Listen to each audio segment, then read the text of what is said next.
Баршаңызға сәлем достар. Бүгін менің каналыма тефтели рецептін саламын.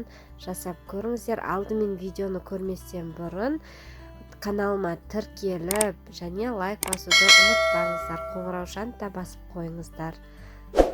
Алдымен бізге пиязымызды ұсақтап алып турап алуымыз керек. Және оған осындай теркадан сабыз өткізіп аламыз.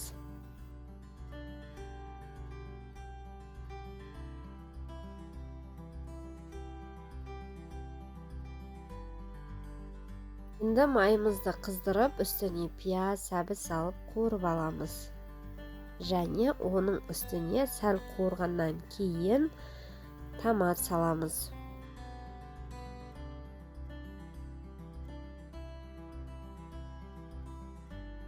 Дәміне қарай тұз саламыз.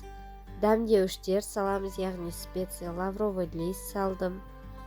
Және осының бәрін жақсылап қуырып, сәл қою болу үшін кішкене жарты қасық ұн салып жіберем.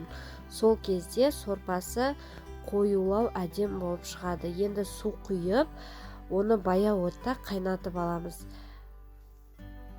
Лиф қайнағанша енді тефтелидің өзін жасауға кірісеміз. Піскен ақ күріштің үстіне фаршымызды, жұмыртқамызды, тұзымызды салып, жақсылап араластырып аламыз.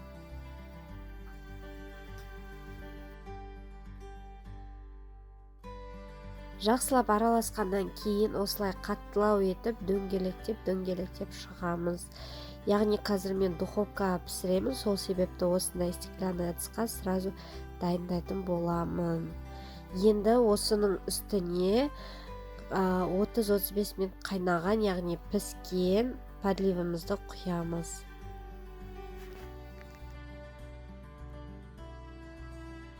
Енді духовкаға 200 градусқа 30 минутқа пісіріп аламыз.